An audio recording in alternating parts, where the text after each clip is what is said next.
आपसे इन्वेस्टिगेशन की गई है गुज़श्ता रात, क्या पूछा गया आपको बताइएगा हमें।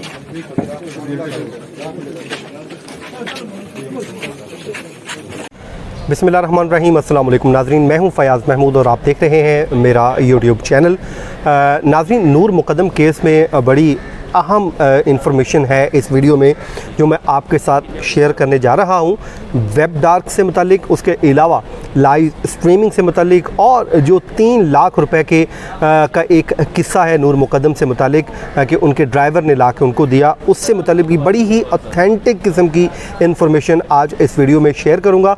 और साथ ही साथ FIA को जो इन्वॉल्व कर लिया गया है इस केस में, वो भी इस वीडियो में हम बात करेंगे। लेकिन क्योंकि इस वक्त मैं F8 कचहरी में मौजूद हूँ, आप देख सकते हैं अकब में, वो आज ज़मानत थी जी थेरापी वर्क्स के 5 मुलाजमीन की, उस पर समात हुई है। पहले मैं 2 से 3 मिनट में आपको उस समात का अहवाल पेश कर देता हूँ और उसके बाद हम अपने जो पोर्शन है उसमें 6 मजमूई तौर पे ख़बरें मेरे पास हैं जो मैं आपके साथ आज इस वीडियो में शेयर करना जा रहा हूँ। तो एक पूरा पैकेज है आज ख़बरों का आपके लिए, तमाम तरह आपके उन सवालात का जवाब है जो आप गाहे बगाहे मुझसे पूछते आए। तो इसलिए मैं आज आपको पहली बार ये कहूँगा कि आप इस वीडियो को मुकम्मल देखिए ताकि आपको एक ऑथेंटिक इन्फॉर्मेशन मिल सके जो पुलिस के आला हुकाम से मैंने हासिल की है। ये कुछ सुनी सुनाई बात नहीं बल्कि फ़र्स्ट हैंड इंफॉर्मेशन है जो मैं आज आपके साथ इस वीडियो में शेयर करने जा रहा हूँ। अच्छा जी, सबसे पहले तो आज फ़रीद ख़ान बलोच साहब की अदालत में इसकी ज़मानतें लगी हुई थी 5 मुल्ज़िमान की, जिसमें दलीप कुमार, दूसरा अमजद महमूद जो आपको पता है जो ज़ख्मी हुआ था, उसके अलावा तीसरे समर अब्बास, चौथा अब्दुल हक और 5वां वामिक रियाज। इन 5 ने आज उनकी नोटिस हुए थे, तो जिसके बाद तफ्तीशी अफसर 8:55 पे अदालत पे पेश हुए और अदालत ने उनसे रिकॉर्ड तलब किया और यूं उन्होंने रिकॉर्ड अदालत में पेश कर दिया। जिसके बाद जी शाह खावर एडवोकेट जो नूर मुक़द्दम के वालिद शौकत मुक़द्दम साहब के वकील हैं, उनके जूनियर यानी कि एसोसिएट पेश हुए और उन्होंने आके कहा कि वो भी अपना वकालतनामा जमा करवाना चाहते हैं।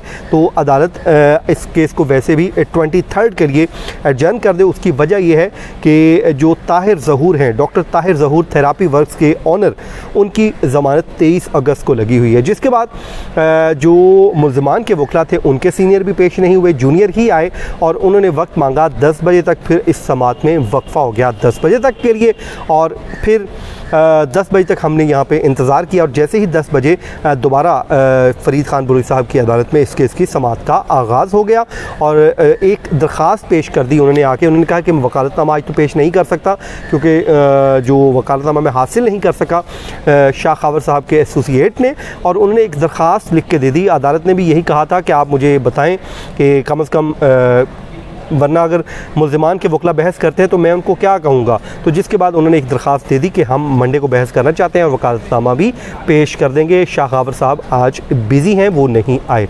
जिसके बाद जी अदालत ने तफ्तीशी अफसर अब्दुल सत्तार को रोस्ट्रम पे बुलाया, कहा कि आप आगे आ जाएं और आप मुझे ये बताएं कि इसमें कौन कौन से मुल्ज़िमान हैं जिसको आपने अरेस्ट किया है। तो अब्दुल सत्तार ने बताया, जो तफ्तीशी अफसर हैं उन्होंने कहा कि जी एक तो इसमें खानसामा को पकड़ा है, चौकीदार को पकड़ा है, माली को पकड़ा है, ज़ाहिर जाफ़र जो मरकज़ी मुल्ज़िम है उसके वालिदैन को पकड़ा है, वालदा और वालिद को पकड़ा है, और 6 लोग ये हैं थेरापी वर्क से जिसमें उसका ऑनर भी शामिल है। इन सब को अरेस्ट किया है और इन सब के जो हैं 9 बंदों के तकरीबन बल्कि 10 बंदों के DNA टेस्ट भी लिए गए हैं। ज़ाहिर जाफ़र की रिपोर्ट आ गई, बाकी की रिपोर्ट्स आना अब बाकी हैं। जिसके बाद जी अदालत ने इस केस की समात 23 अगस्त तक के लिए मुलतवी कर दी और इस पे आर्गूमेंट्स के लिए इसको मुकर्रर कर दिया। अब 23 अगस्त बड़ा इंपॉर्टेंट डे है। उसकी वजह यह है कि उस दिन ये डिसाइड होगा कि इनमें से किसी की ज़मानत होती है, जेल में रहते हैं, इनका जो रोल है वो डिटरमिन हो जाएगा किसी न किसी हद तक, क्योंकि उस दिन आर्गूमेंट्स होंगे और उनके वकला जो हैं तमाम तर इनके एविडेंस पढ़ेंगे। अच्छा जी, अब आ जाए जी हमारी अगली ख़बरों की तरफ। जैसा कि आपको मालूम है कि जाए वारदात से 2 मोबाइल बरामद हुए थे। एक था नूर मुक़द्दम साहिबा का जिनको कत्ल कर दिया गया था, और दूसरा जो मरकज़ी मुल्ज़िम है कातिल ज़ाहिर जाफ़र, उसका मोबाइल बरामद हुआ था। अब पुलिस ये कहती है कि हमारा जो तरीक़ाकार होता है वो ये था कि हमने मोबाइल वहाँ से कलेक्ट किए और उसको बैग के अंदर उसको सील कर दिया ताकि जो एविडेंस है ख़राब ना हो। ज़ाहिर है वो कहते हैं कि हम उसको अगर वहाँ पे छेड़छाड़ करेंगे तो वो एविडेंस ख़राब होने का ख़दशा होता है। तो उसकी जो स्क्रीन है वो ज़रूर टूटी है गिरने से ज़ाहिर जाफ़र के मोबाइल की, और उन मोबाइल को हमने कलेक्ट किया। कलेक्ट करने के बाद उसको अभी तक मैंने जो पुलिस ज़राए ये कहते हैं, पुलिस तफ्तीशी टीम ये कहती है कि अभी तक हमने उनको नहीं देखा।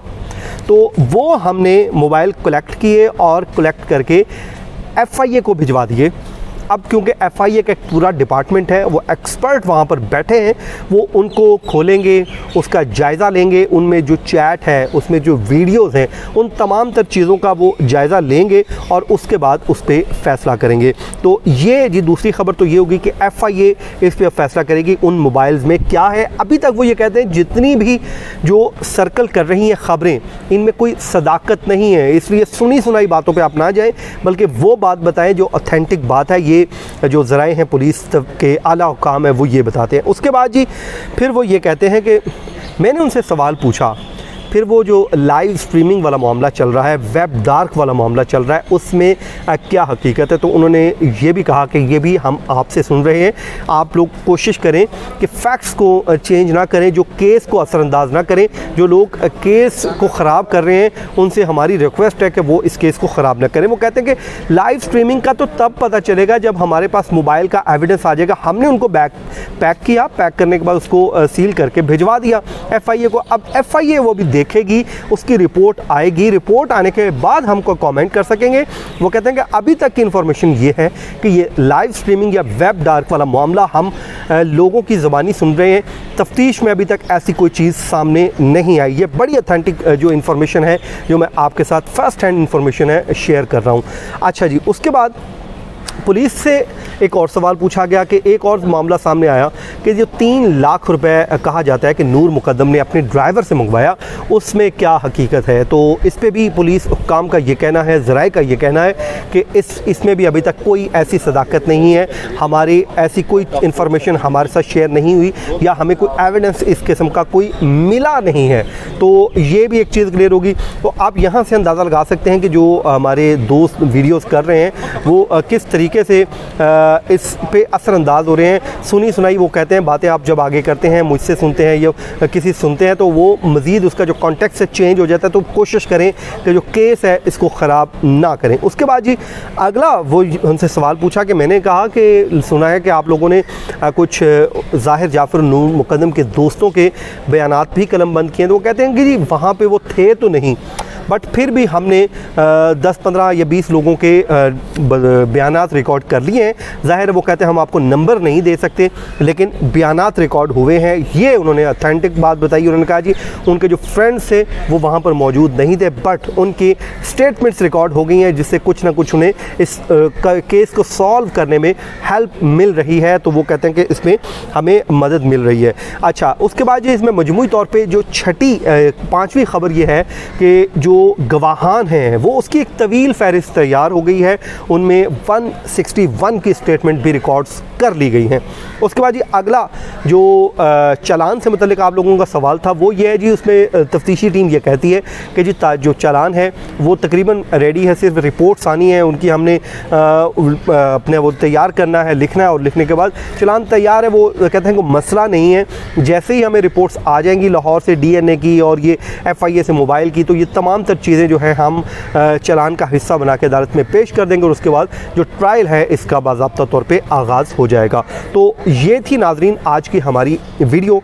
तो मुझे कमेंट सेक्शन में आप रिप्लाई भी कीजिए, अगर कोई आपका सवाल है वो आप सवाल भी पूछ सकते हैं। उसके अलावा आप फेसबुक और इंस्टाग्राम पे मुझे फॉलो भी कर सकते हैं। अगर आपका कोई सवालात हैं तो आप मुझे इंस्टाग्राम पे सवाल इनबॉक्स भी पूछ सकते हैं। तो बहुत शुक्रिया, अपनी दुआओं में याद रखिए। अल्लाह हाफ़िज़।